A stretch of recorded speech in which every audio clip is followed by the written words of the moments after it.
Acuérdense que los profetas son las personas que tienen el don de la profecía.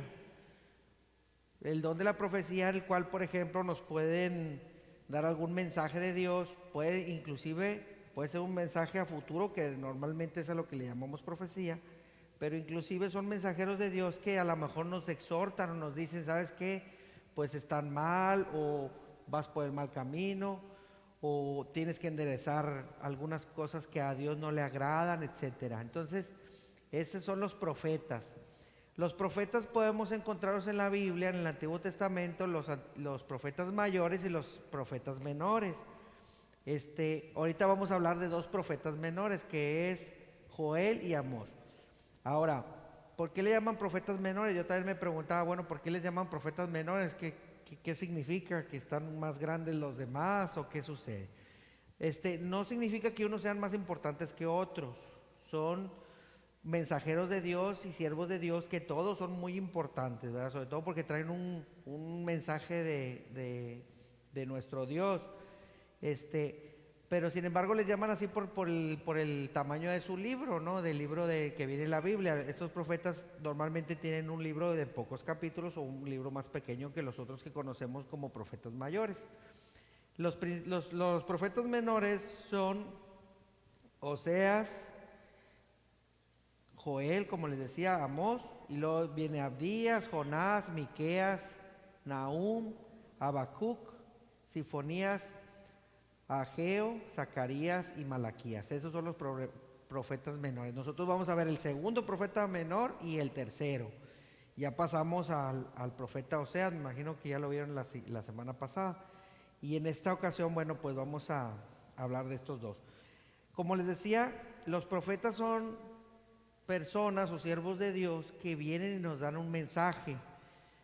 Si nosotros, por ejemplo, vamos a recibir un mensaje de Dios, inclusive puede haber profetas hoy en nuestros días que nos digan, ¿sabes qué? El Señor me dijo o me reveló por medio de un sueño que te tenía que decir esto, ¿verdad? Nosotros podemos inclusive pedirle una confirmación de Dios por medio de otra persona. Por ejemplo, en ocasiones a mí me pasa, estoy indeciso y no sé qué decisión tomar, entonces yo le digo a Dios por medio del pensamiento, le digo, Señor, si tú quieres que vaya a este lugar, me gustaría que me confirmaras por medio de otra persona. Y a veces, la mayoría de las veces es por medio de mi esposa me dice, oye, ¿cómo ves si hacemos esto? Entonces ahí me doy cuenta que es la confirmación de Dios. Sin embargo, también hay otras formas de que Dios se comunica con nosotros. Y de hecho es la más confiable, pues es la palabra de Dios o la Biblia.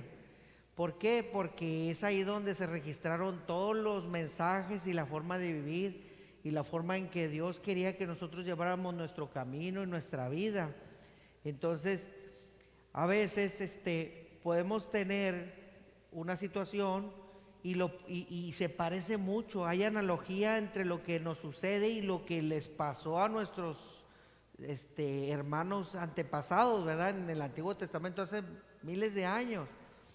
Entonces, por ejemplo, nos encontramos con algunos profetas en el que hablan de exhortación al pueblo de Israel y nos damos cuenta que los pecados que cometió el pueblo de Dios son muy parecidos a los pecados que a lo mejor estamos cometiendo en estos momentos. Entonces, no necesita venir otro profeta a decirte, ¿sabes qué? Endereza tu camino o tienes que seguir al Señor o pedir perdón por lo que está sucediendo o porque no has cuidado, por ejemplo, los recursos naturales que Dios te da, cosas de este tipo. No necesitas que venga otra vez el profeta porque ya esas profecías ya están escritas. Sin embargo, Dios sigue utilizando a los siervos de Dios para seguir dándonos mensajes y exhortaciones, ¿ok? En ocasiones también sucede que cuando Dios quiere hablar con nosotros, nos damos cuenta que vamos por ejemplo, a un servicio, a algún servicio de la iglesia, y el pastor habla exactamente de lo que nosotros necesitábamos oír. Por ejemplo, la vez pasada estábamos indecisos, mi esposa y yo, y decíamos, ¿qué podremos hacer? Porque estábamos indecisos en construir una casa o en buscar una casa fuera del lugar donde teníamos planeado construir. Decíamos, ¿la compramos hecha o la construimos? Y fíjense cómo Dios utiliza a sus siervos. En ese caso, en ese momento utilizó al pastor que aquí está presente, el pastor Eduardo. A lo mejor ni cuenta se dio él, pero Dios lo utilizó para contestarnos el mensaje. O sea, nos dijo Dios: ve y construye tu casa al lado. Y entonces nosotros dijimos, fíjate, es la contestación de Dios. Y aún así nosotros podemos decir, bueno, es que a lo mejor fue casualidad. Y volvíamos a pedir otra confirmación y el Señor otra vez confirmaba, ¿verdad? En otra ocasión, nosotros teníamos una deuda muy grande y no sabíamos cómo la íbamos a resolver. Y estábamos en una visita en un hospital. Bueno, esa vez no íbamos de visita como normalmente vamos a orar por los enfermos. En esa ocasión, un familiar nuestro estaba enfermo. Y así como nosotros, otra iglesia en ese momento estaba hablando de Dios y estaban orando, etcétera. Entonces nosotros aprovechamos, bueno, pues para escucharlos. Y fíjense cómo Dios utilizó una hermana que no conocemos y nos dijo: tú, hermano, que tienes una deuda muy grande y que estás preocupado, Dios me está diciendo que Él va a mandar los recursos para poder pagarla. Y así nosotros nos quedamos, nos está diciendo a nosotros, pero se nos quedaba viendo a nosotros y nosotros, pues sí, es para nosotros la señal o el mensaje. Bueno, hermanos, así es como trabaja Dios, ¿ok? Uno de los detalles que yo estoy muy impresionado en el tema de los profetas es de que, a pesar de que son diferentes personas las que nos vienen y nos hablan de las profecías, yo me he dado cuenta que la fuente es la misma, ¿ok? ¿Qué significa esto? Por ejemplo, cuando un profeta, por ejemplo Jonás, nos dice: tenemos un Dios grande en misericordia, un Dios tardo para la ira. Entonces sabemos que viene de la misma fuente, porque hay otro profeta que te dice exactamente lo mismo. De hecho, yo, por ejemplo, ese ejemplo, dije yo, déjame investigar a ver de cuántas personas dicen algo parecido. Ok, entonces, fíjense, lo encontré yo en Números 14:18, lo encontré en Efesios, lo encontré en Salmos y lo encontré en Joel también, otra vez, el libro que vamos a ver el día de hoy. ¿Te fijas? Entonces, es otra prueba que nos dice que Dios existe, que es el mismo Dios y es la misma fuente de sabiduría de donde viene. Y lo impresionante es que cada profeta lo dice con sus palabras. O sea, lo leemos en diferentes libros de la Biblia y cada profeta o cada persona, por ejemplo en Efesios, pues es Pablo, lo dice de diferente manera que como lo dice David en Salmos o como lo dice Joel en el libro de Joel. Pero te das cuenta que es la misma fuente porque dicen lo mismo, ¿no? Entonces, es otra prueba más que Dios existe. Por ejemplo, yo digo, si yo no creyera, si yo digo, bueno, Dios no existe, así como de repente hay algunos, o como me tocó a mí ser antes de conocer al Señor Jesucristo, y yo decía así como gris, no, Dios no existe, no. Mi mamá yo vengo de los changos, mi mamá es una changa y mi papá es un chango, ¿verdad? Pobre de mis papás, ¿verdad? Yo vengo de los changos, porque yo creo en la evolución, la teoría de Darwin. Entonces, suponiendo que yo no creyera y me doy cuenta que la fuente de sabiduría o lo que dice un profeta y otro es algo que se repite y se repite y se repite, o sea, es como que el mismo patrón. Entonces ahí es una prueba contundente que me ayuda a creer que realmente es Dios el que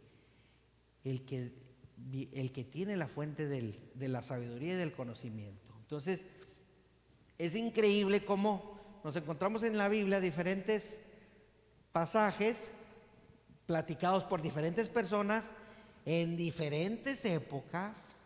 Como les dije, eso que mencionan algunos, tenemos un Dios lleno de misericordia, tardo para la ira, que te perdona cuando te humillas, etcétera. Lo dice David, y luego lo dijo Jonás, y luego lo dijo Pablo, y luego lo dijo el Señor Jesucristo.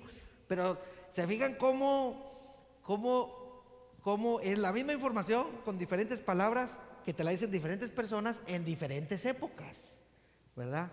Entonces ahí tú dices, bueno, pues no se pudieron haber equivocado todos, no se pudieron haber puesto de acuerdo todos, ¿verdad? Entonces ahí es donde nosotros encontramos esa riqueza, ¿no? De parte de Dios por medio de sus siervos o los profetas, ¿ok?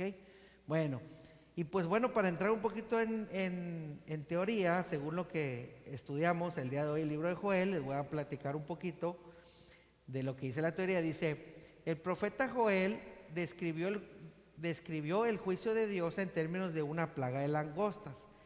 La langosta en este caso se refiere al insecto parecido a los saltamontes, que se multiplica de forma vertiginosa y que come cada día 2 veces su propio peso. En vegetación verde, la devastación que produce es severa. Bueno, en el libro de Joel está hablando de la langosta, pero ahorita les voy a decir otro ejemplo de cómo podemos nosotros conocer las profecías de Dios. ¿Ok? Miren, en ocasiones literalmente va a llegar la langosta y se va a comer a lo mejor lo que nosotros tenemos sembrado o lo que nosotros hemos tratado de cosechar durante algún periodo de tiempo. Y realmente pues la langosta pues es un insecto que devasta lo que nosotros hemos trabajado. Y a lo mejor es algo literal, algo real. Pero también nosotros podemos tomar una profecía como algo en sentido figurado. ¿Qué significa esto? Bueno, a final de cuentas nosotros no nos dedicamos a la agricultura, entonces nosotros podemos pensar, oye, pues esta profecía no es para mí. A ver, yo nunca siembro trigo ni nada. ¿Ok? Entonces, pues esa profecía no es para mí. Y yo me puedo sentir seguro, ¿no? A mí búscame una profecía que esté hablando del negocio. Esta profecía que está diciendo Joel, pues no me corresponde. Podemos tomarlo de esa manera, pero por medio del Espíritu Santo, que nos da la sabiduría y el discernimiento, nos damos cuenta que esta profecía también aplica para nosotros, porque decimos, bueno, no hay langosta, pero también hay gente que parece como si fuera una plaga que realmente se come el fruto de tu esfuerzo. ¿Okay? Yo, por ejemplo, en un tiempo yo decía, oye, los bancos son como las langostas que dice la Biblia, la verdad. Yo así lo veía, ¿verdad? Porque yo decía, oye, con todo lo que me cobran de intereses o los agiotistas, pues realmente se están comiendo el fruto de mi trabajo. Es una langosta. Yo lo veía literal. Entonces yo decía, Señor, líbrame de la langosta. O cuando oramos, o por ejemplo, a mí me gusta mucho como la hermana Alicia ora por los diezmos y dice, Señor, bendice mi granero. Y luego yo dije, bueno, pues a Alicia se le olvidó orar por nosotros. Yo no conozco a ningún hermano que tenga granero aquí, ¿verdad? Pero no, sí, ahí es donde Dios nos habla por medio de la razón o por medio de palabras en sentido figurado, de que se refiere al granero, tu cuenta de banco, se refiere al esfuerzo de tu trabajo, al fruto de la comida que tú llevas a tu casa. Entonces, nosotros cuando estamos leyendo la palabra de Dios, en este caso las profecías o la exhortación de los profetas, nosotros tenemos que pedir el discernimiento de Dios y que por medio del Espíritu Santo realmente entendamos lo que Dios nos quiere decir. ¿Ok? Este es el tema. Entonces, el mensaje que les quiero dar el día de hoy es que los libros y la palabra de Dios, o los libros que vienen en la Biblia, son para cada uno de nosotros y siguen siendo ciertos y siguen siendo utilizados en la vida diaria. ¿Ok? Bueno, vamos a continuar un poquito más con la teoría. Dice, el profeta Joel, dice, todo lo que sabemos de Joel es que es hijo de Petuel. Y eso lo encontramos en Joel 1:1. Su nombre significa Jehová es Dios. Probablemente profetizó en Judá. Muy bien. Dice, la fecha de la escritura. Es difícil precisar la fecha en que fue escrito el libro de Joel. Unos creen que Joel predicó en el siglo 9 antes de Cristo, durante el reino de Joás, rey de Judá, mientras que otros colocan su ministerio en el nuevo periodo prostesílico, debido a que el libro incorpora muchas citas de los otros libros proféticos. Pareciera ser más probable que Joel predicó alrededor de 400 en el año 400 antes de Cristo. Cualquiera que haya sido la fecha en el que el libro fue escrito, esto no cambia la importancia de la profecía ni de la promesa mesiánica o la promesa del derramamiento del Espíritu del Señor. Muy bien, vamos a leer, si me permiten, Joel 1:1. Amén. Les digo que ustedes son bien rápidos. Joel. ¿Dónde está Joel? Enseguida de Daniel, y luego está Oseas. Oseas y Joel, aquí está. Discúlpenme, hermanos. Fíjense que yo traigo la computadora porque le puedo hacer las letras grandes, porque como no tengo lentes.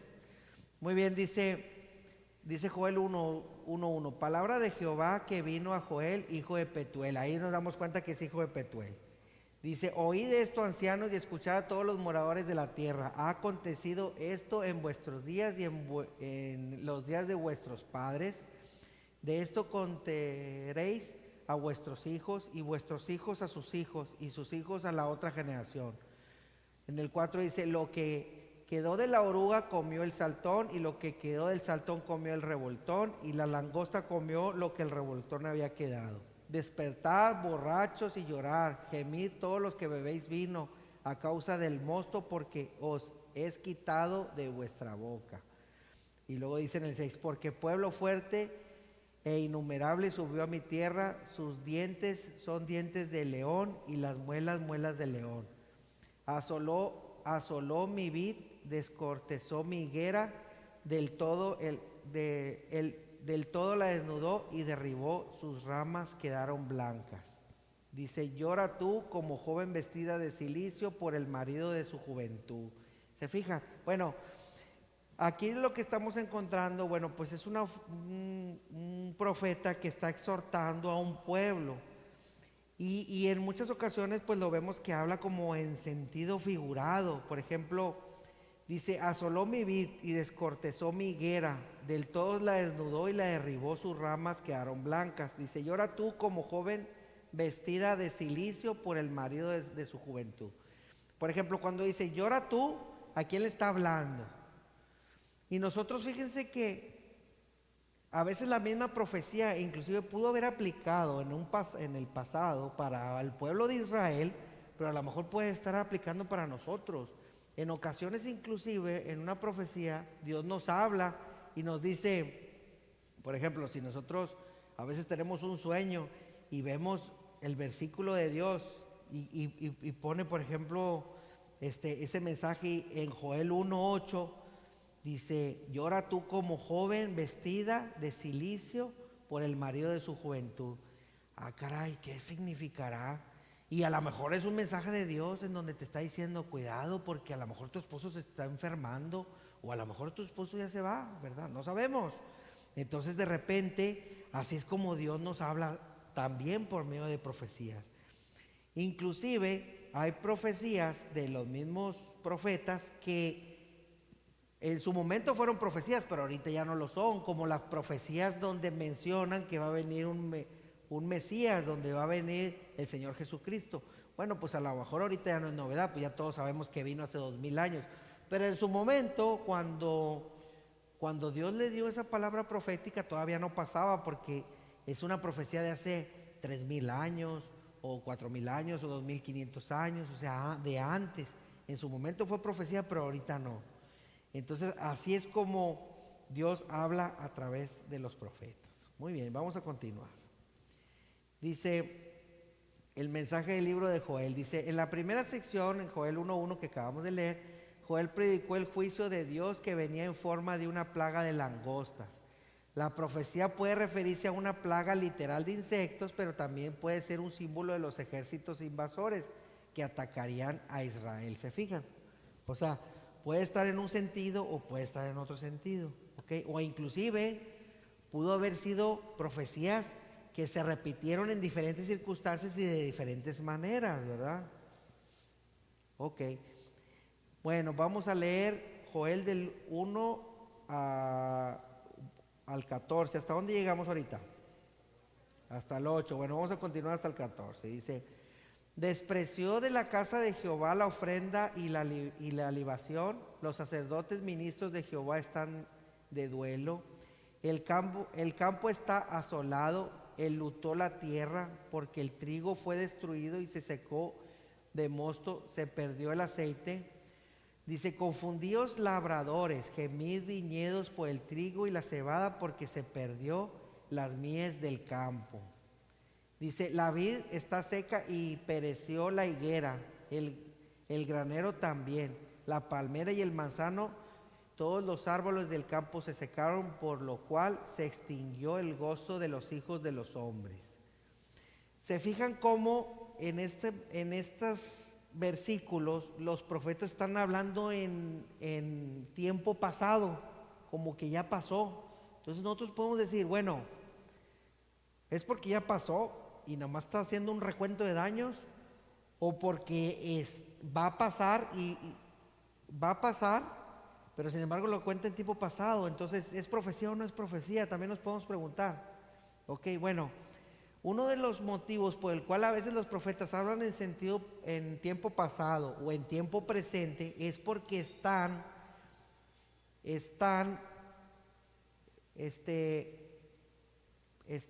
narrando lo que están viendo. Ok, vamos a suponer, si ustedes, a lo mejor Dios les da un sueño en donde les dice, va a haber una gran congregación en tu iglesia, va a llegar la unción de Dios y vamos a poder construir una iglesia de 1000 integrantes y 1000 hermanos. Entonces, ¿cómo lo contamos nosotros cuando nos despertamos? Porque Dios nos da ese sueño, ¿verdad? Entonces, esa profecía, porque Dios nos sigue dando profecías, ¿verdad? Entonces, ¿cómo lo contamos? Yo vi que en la congregación el pastor que va a orar, ¿cuántos años? 33 años. Dios le daba la unción en donde va a evangelizar a estas colonias y luego va a evangelizar otras ciudades y va a venir gente de todo el mundo y vamos a hacer una gran congregación y vamos a alabar al Señor. Pero se fijan cómo lo estoy contando, en pasado o en presente, pero no ha pasado. Entonces encontramos ese detalle con los profetas también, que lo están contando porque están viendo la visión que Dios les dio, pero lo están contando en pasado, pero es algo que apenas va a suceder. ¿Ok? Bueno, ese es otro de los detalles también interesantes que encontramos con los profetas. Dice, proclamar ayuno, dice en el 14, convocada asamblea, congregad a los ancianos y a todos los moradores de la tierra en la casa de Jehová vuestro Dios, y clamar a Jehová. Fíjense, aquí no está hablando, aquí está hablando en tiempo presente, pero ahorita ya lo está poniendo como una exhortación. Primero avisa, hay este riesgo, van a llegar los invasores o van a llegar la langosta, va a haber necesidad o va a haber tribulación en gran manera en este pueblo, y luego ya viene la exhortación que Dios también les da y les dice, ayunen, oren, pídanle a Dios, arrepiéntete, etcétera. Entonces, esas son las combinaciones que Dios hace. Perfecto. Ahora voy a hacer unas preguntas a ver qué tanto me están poniendo atención. Saludos a la hermana Elsa Martínez, al hermano Pedro Alberto. Qué bueno que te conectas, Dios les bendiga. Saludos a Mari, a su familia, a la hermana Lupita. Ok, dice, luego que leímos esto, dice, enliste a las personas a quienes está dirigida la profecía. Dice, número 1, ancianos. Número 2, todos los que viven en la tierra. Número 3 dice borrachos. Número 4, granjeros, campesinos y hacendados. Y número 5, sacerdotes. Acuérdense que viene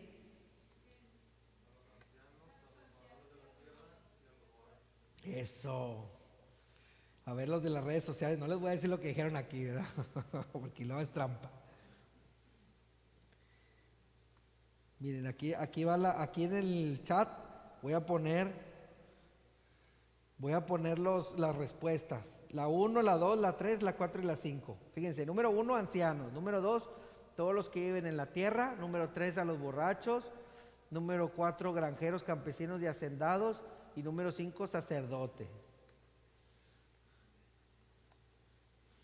Fíjense cómo dice, En aquellos años, estamos hablando que, bueno, según la literatura y según el conocimiento que hasta ahorita tenemos, Joel vivió en el año 2400, o bueno, 400 antes de Cristo, que quiere decir 2400 antes de nuestros tiempos, ¿verdad? Hace 2400 años, para ser más exactos, o más o menos, porque tampoco están seguros, entre 2800 y 2400 años contados desde ahorita, ¿no? Hacia atrás.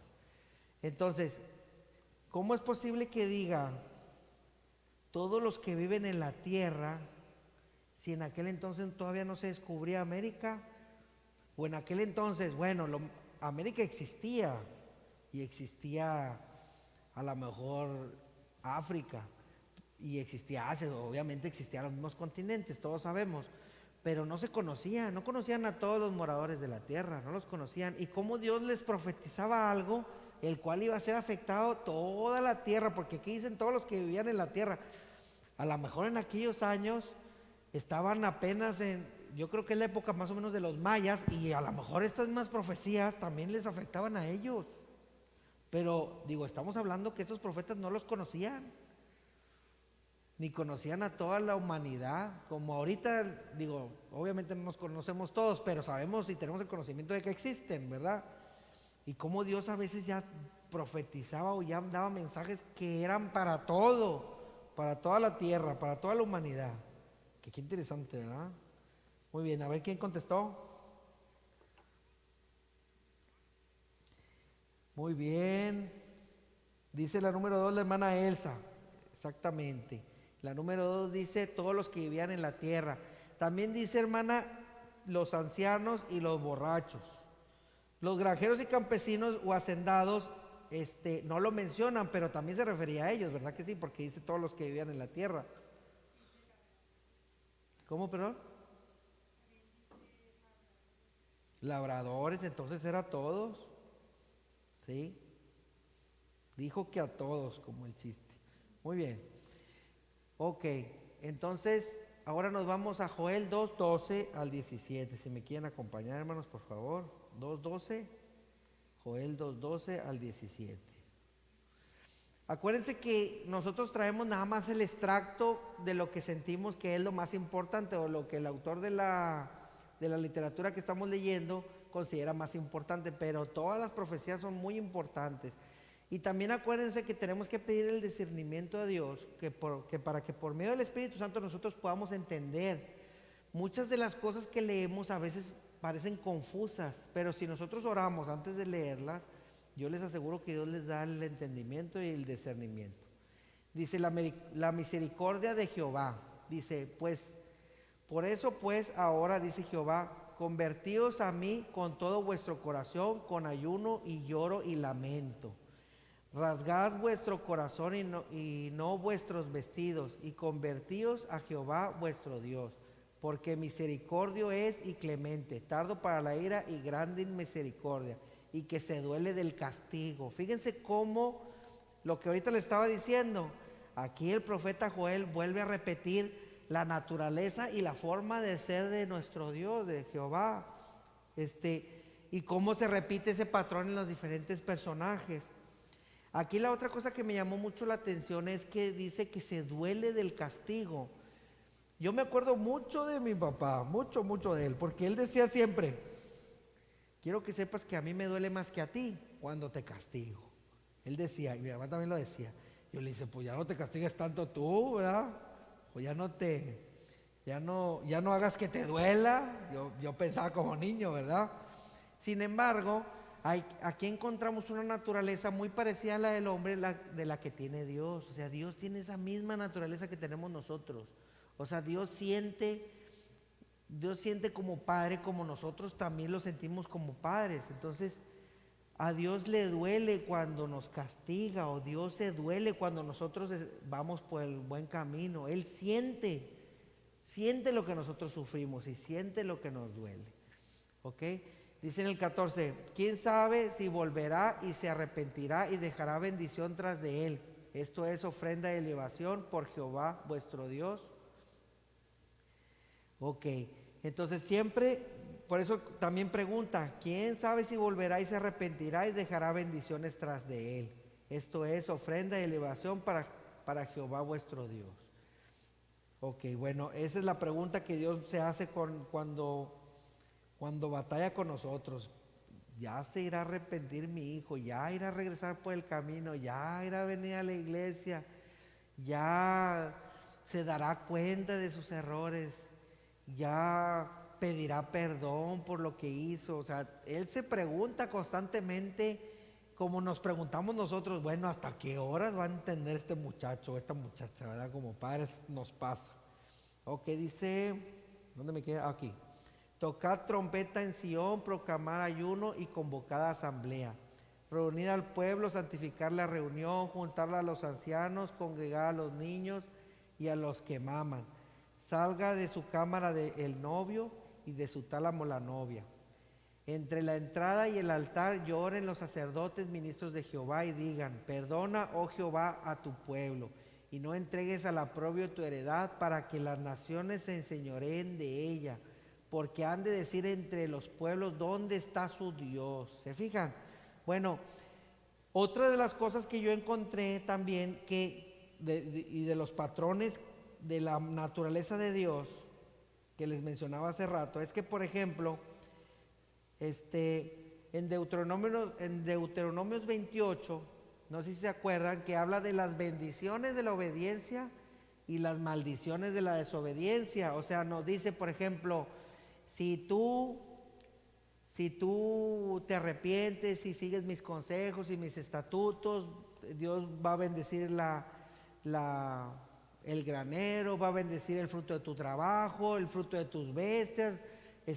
Tus enemigos no te podrán hacer daño, ellos van a entrar por un camino y saldrán por 7. ¿Se fijan cómo lo menciona en Deuteronomios? Y después volvemos a ver esa misma naturaleza de Dios, de cómo nos vuelve a exhortar y nos vuelve a decir que si te arrepientes, que si te retiras de los malos caminos. O sea, es a lo que voy, que la fuente es la misma, o la naturaleza, nada más que dicho con otras palabras. ¿Okay? Aquí es donde realmente nos damos cuenta que es el mismo Dios el que encontramos hace 4,000 años, y luego hace 2,500 años, y luego hace 2,000 años, y luego hace 1,500, y luego hace 500, y luego hoy. Ese mismo Dios que perdonó a nuestros antepasados es el mismo que nos perdona a nosotros, y es el mismo que espera que tú escuches su palabra y que tú entiendas del mensaje que Él tiene para ti. ¿Ok? Porque es el mismo que ha evolucionado en todos los libros o en la historia, o lo encontramos en los libros, ¿verdad? Muy bien. La otra cosa que yo veo, fíjense el parecido. Por ejemplo, dice aquí, dice: reunir al pueblo, santificar la reunión, juntar a los ancianos, congregar a los niños y a los que maman, salgan a su cámara el novio y de su tálamo la novia. Dice: entre a la entrada y al altar lloren los sacerdotes, ministros de Jehová, y digan: perdona, oh Jehová, a tu pueblo, y no entregues al oprobio tu heredad, para que las naciones se enseñoreen de ella. Bueno, ahora, si quieren, me voy un poquito más atrás y me voy a ir a Segunda de Crónicas 7:14. Dice: si se humillaren mi pueblo, sobre el cual mi nombre es invocado, y oraren y buscaren mi rostro, y se convirtieren de sus malos caminos, entonces yo iré de los cielos y perdonaré sus pecados y sanaré su tierra. ¿Se fijan la similitud de Crónicas o de un libro y la similitud de un profeta? ¿Se fijan cómo es la misma manera, nomás que dicho con otras palabras? Ese es lo increíble que nosotros podemos encontrar en la palabra de Dios, que se repite. O sea, ¿cuántas veces nos está repitiéndolo? O no está repitiendo lo mismo con diferentes palabras, ¿verdad? A final de cuentas. Ok, muy bien, nos vamos a Joel 2:18. ¿Qué hora son? Porque todavía nos falta otro libro. No, ya nos vamos a Amós. Bueno, eso es lo que quería decir de Joel. Y luego sigue el libro de Amós. El profeta Amós es otro profeta menor, ¿verdad? Dice aquí: Amós fue uno de los grandes profetas del siglo VIII, junto con Oseas y Miqueas.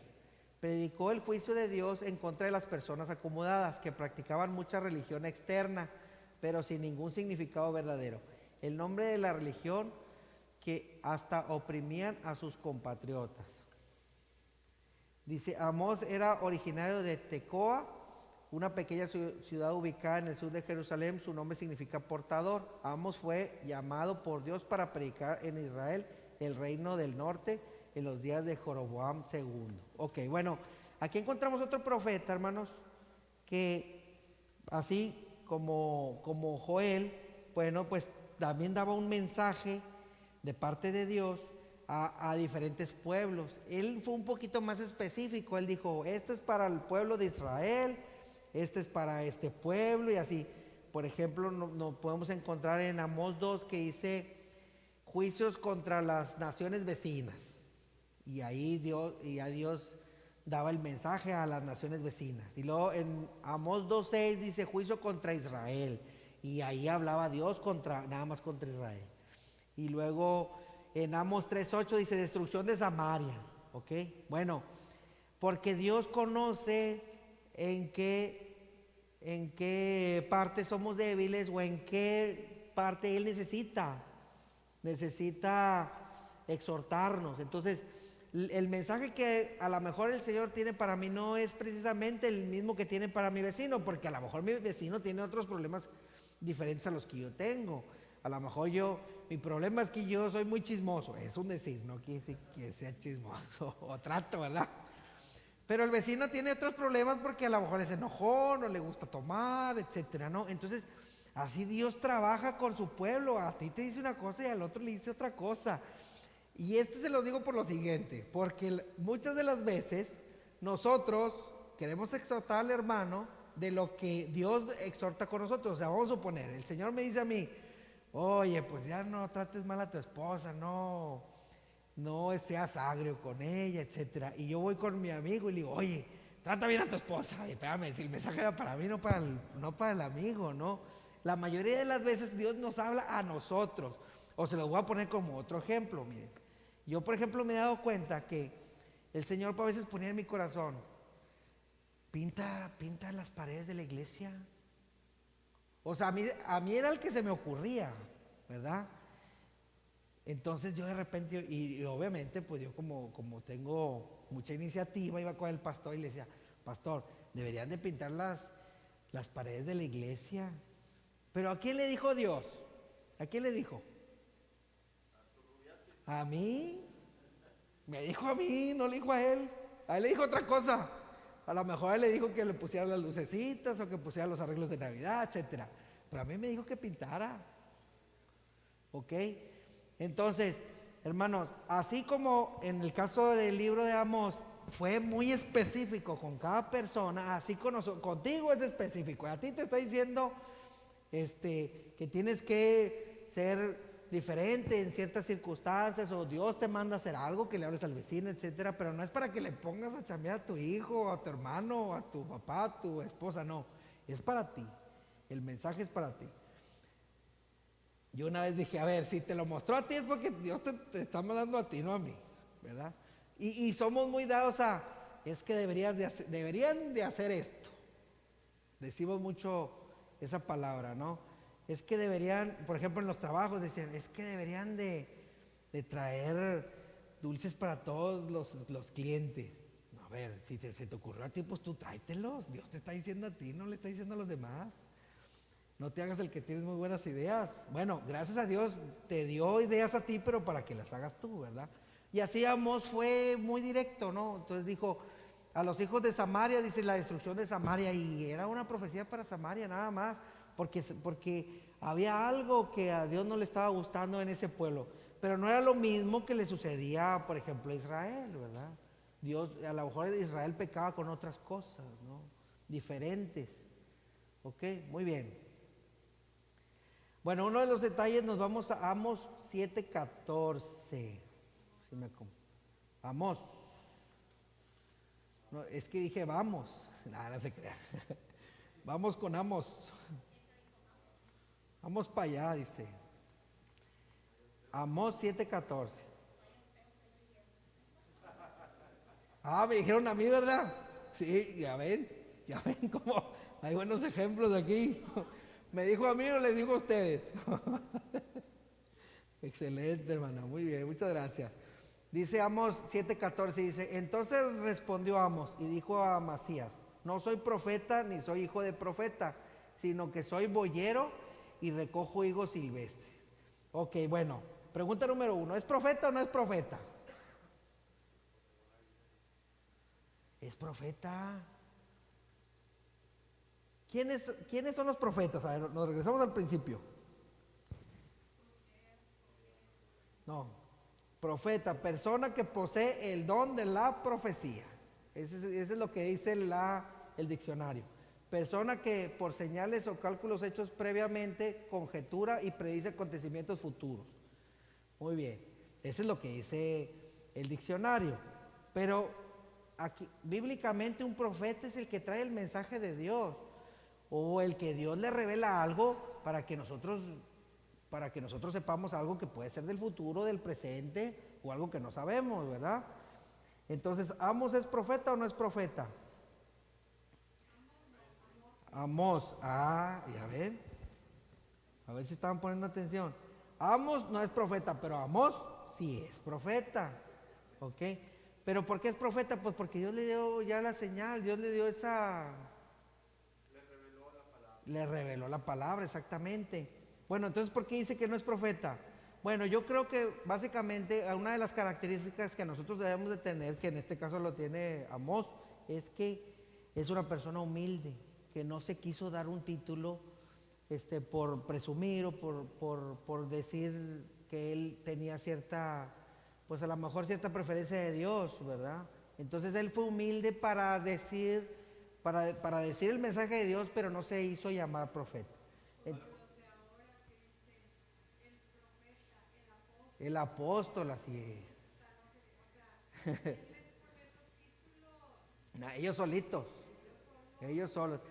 Lo que dice el hermano es que a veces nos ponemos profetas como, nos ponemos algunos títulos como soy el apóstol Roberto, ¿verdad? Y no, soy un siervo inútil, ¿verdad? Perdón, ibas a decir algo más. Sí, a lo mejor Amós era una persona que no estaba metida en los estudios profundos como los sacerdotes. Entonces él decía, oye, yo soy un laico, yo soy un boyero, yo me Sí, dedico a esto, ¿verdad? No soy profeta. no soy profeta. Entonces, a lo mejor a eso se refería también. Exactamente, y precisamente con eso me vas a respaldar el siguiente punto. Aquí el punto es que Dios va a utilizar a la persona que menos imaginemos para dar su palabra.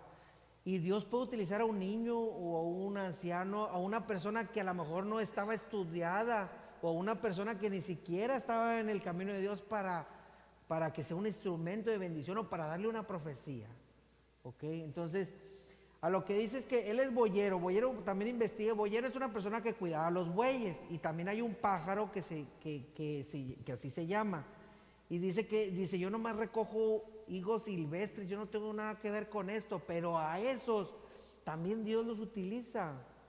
Y a lo mejor por medio de alguien, de una persona inclusive que a lo mejor ni siquiera es cristiana o no es hermano, o a lo mejor que creemos que no tiene los conocimientos. Bueno, esa persona Dios la va a utilizar para darte el mensaje que tú necesitas escuchar, ese mensaje de parte de Dios. Entonces nosotros tenemos que tener nuestros oídos bien dispuestos a escuchar un consejo a lo mejor de la persona que menos nos imaginamos.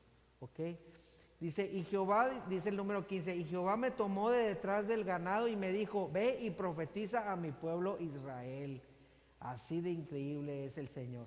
Dios utiliza a las personas ordinarias para hacer cosas extraordinarias. ¿Ok?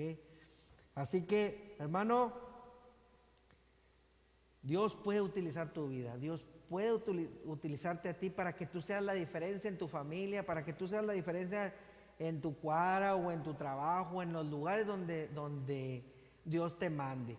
Y la otra cosa que también es muy valiosa que podemos rescatar de estas escrituras es que tenemos que ser obedientes. Fíjense cómo le dijo, ve y profetiza, ¿ok? Y así como Dios utilizó a Amós, así nos puede utilizar a nosotros y nos puede decir, ve y háblale del Señor a tu vecino o a tu vecina. Así, de repente ustedes van a sentir y van a sentir una gran necesidad y ganas de hablarle a alguien de Dios. Y es el mismo Dios el que te está poniendo en tu corazón ese deseo. Y si lo está haciendo es porque quiere que lo hagas, ¿ok? No vayan a salir como yo la vez pasada.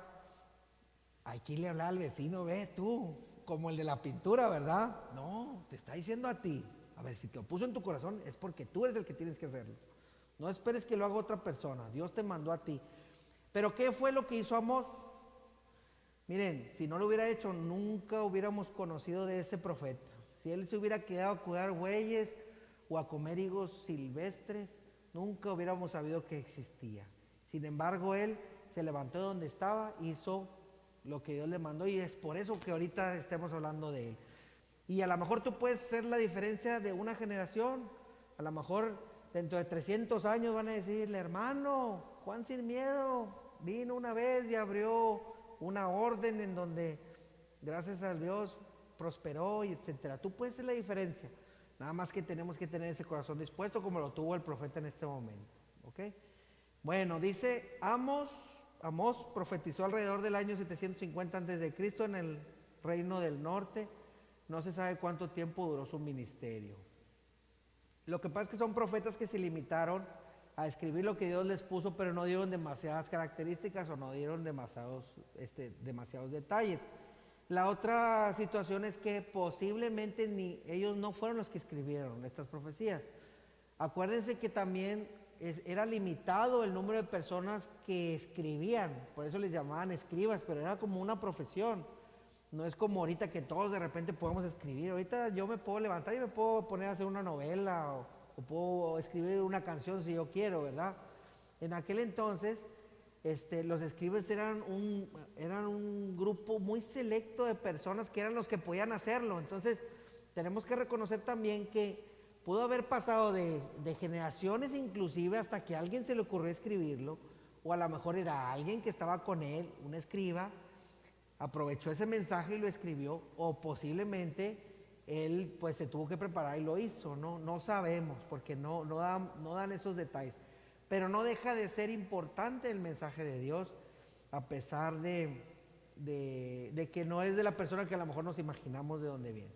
Ok, dice el mensaje del libro de Amós, es el siguiente punto, dice Jeroboam II era el rey de Israel y el reino del norte disfrutaba de un crecimiento económico extraordinario. La riqueza, sin embargo, estaba en manos de pocas personas que la acumulaban explotando y oprimiendo a los pobres. Amós condenó esta situación y profetizó que Dios castigaría la clase privilegiada de los pecados. Y aquí es lo que dice, fíjense bien, dice Amós 2.6. Vamos a ver Amós 2.6.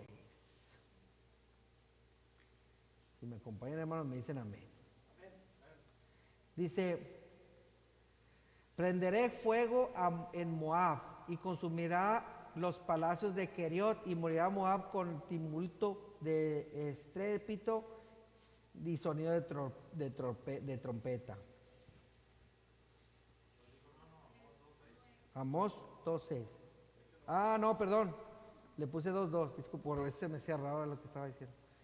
Dice, así ha dicho Jehová, por 3 pecados de Israel, por el cuarto no revocará su castigo, porque vendieron por dinero al justo y al pobre por un par de zapatos. ¿Qué es lo que significará esto? Bueno, pues que hay un abuso en las autoridades o hay un abuso de una clase privilegiada por el resto del pueblo. ¿Ok? Dice, pisotean en el polvo de la tierra las cabezas de los desvalidos y tuercen el camino de los humildes. Y el hijo de su padre se llega a la misma joven, profanando mi santo nombre. ¿Se fijan? Bueno, aquí Amós estaba condenando la situación económica y social que estaban viviendo en ese momento y la injusticia que estaba ocurriendo. ¿Ok? Muy bien. ¿Qué horas son? Entonces, ¿todavía tenemos tiempo? Ah, no, ya quedan 8 minutos. Bueno, vamos a seguir leyendo. Dice, el tema de la predicación de Amós fue la justicia, pero corra el juicio como las aguas y la justicia como impetuoso arroyo. Eso lo encontramos en 5:24. Dice, otra vez dice, pero corra el juicio como las aguas y la justicia como impetuoso arroyo. Jehová exige que la justicia se practique en el pueblo de Dios como un arroyo que nunca se seca. Siempre hemos sido llamados por parte de Dios a ser justos en todo lo que hacemos, en todo, en donde participemos. Dice el Señor, no te sientes en silla de encarnecedores. Sentarse en silla de encarnecedores significa que yo soy cómplice o participo de cohecho con algún acto injusto o ilícito. Y siempre se fijan cómo otra vez se repiten los mismos patrones de parte de Dios para su pueblo, que en este caso ya estamos incluidos, nosotros también somos parte de su pueblo. Entonces de esa manera es como Dios nos habla, ¿se fijan? O sea, aprendiendo, como dice, óyeme Juan, que le estoy hablando a Luis, ¿verdad? Entonces, aprendiendo de lo que Dios le dijo a su pueblo, Dios también nos está hablando a nosotros. Y nos tenemos que poner a reflexionar de qué parte a lo mejor no hemos sido completamente justos, no hemos sido equitativos con las personas que nos acompañan, no hemos pagado lo correcto, hemos evadido a lo mejor alguna responsabilidad o algo que sabemos que a Dios no le agrada. Entonces, digo, no es necesario que venga un profeta y que nos diga que Dios va a hacer justicia con las personas que nos acompañan porque nosotros no entendemos, ¿no? Si ya nosotros sabemos lo que Dios puede hacer. Y recuerden, no lo hace porque quiere, lo hace porque nosotros lo necesitamos. Y Dios sufre también cuando no reprende. A Dios le duele inclusive los castigos que Él nos ponga. ¿Ok? Entonces, vamos a pedirle al Señor que abra nuestros ojos, nuestro entendimiento. Si hay algo que no es correcto, si hay algo que, pues que no es sano, no es lo justo, que Dios nos lo revele. Yo sé que de repente nos estamos acordando de algo. Fíjese que al hermano no le pedí perdón la vez pasada, o no fui justo, no le pagué, o no le cobré, no le di lo que acordamos. Cosas así se nos vienen a la mente cuando estamos leyendo las escrituras, ¿no? Bueno, así es como Dios nos está hablando. Entonces, vamos a pedirle a Dios precisamente esto, que nos ayude a cumplir sus estatutos. Muy bien. ¿Algún comentario adicional, hermanos? ¿Algo que quieran agregar? Oramos para despedirnos. Las redes, ¿qué dicen las redes sociales? Muchas gracias, hermana, por los versículos. Muchas gracias por sus palabras. Y bueno, Dios les bendiga a todos, hermanos. No olviden compartir este video porque va a llegar a la persona que lo necesita, ¿ok? De una manera o de otra. Acuérdense que Dios nos habla de muchas maneras. Y tengan siempre un corazón dispuesto para profetizar, para exhortar, para dar una palabra de Dios. Déjense llevar por lo que Dios ponga en su corazón y déjense llevar por los mensajes que reciban, no solo por ese tipo de mensajes que Dios a veces pone en nuestro corazón, sino que también lo que nos piden nuestros hermanos en Cristo o las personas que nos acompañan o los seres queridos. Ok, hermanos. Bueno, pues muchas gracias por todo, por su atención. Que Dios les bendiga. Que Dios nos acompañe el resto de la semana. Que Dios los guíe. Y sobre todo que reciban muchas bendiciones de parte de Dios. Que Dios cuide nuestra alacena, nuestro granero, como dice la hermana Alicia. Acuérdense, cuando dice granero, no vayan a decir, no, pues yo ni tengo granero. No, Dios nos habla de diferentes. Sí, piensan que es el grano, ¿verdad? Todo el granerío que traigo en la espalda. No se crean, hermano. Dios cuida a lo mejor en un tiempo fue nuestro granero, pero ahora es nuestra chequera, nuestra cartera, o nuestra cuenta de banco, o nuestros bienes, ¿ok? O nuestra alacena, nuestro alimento diario. Ok, bueno, vamos a orar. Padre Santo, te damos muchas gracias, Señor, por tu hermosa palabra. Gracias por todos mis hermanos, los que están aquí presentes, Señor. Gracias porque nos diste este mensaje nuevo, Señor. Muchas gracias también por esos profetas que estuvieron en la tierra, Señor, porque a través de ellos tú nos hablaste, nos enseñaste y nos guiaste, Señor. Te pido en el nombre de Cristo Jesús que tú nos ayudes a atesorar todos estos conocimientos, que nos ayudes a tenerlos presentes en nuestra mente siempre, Señor.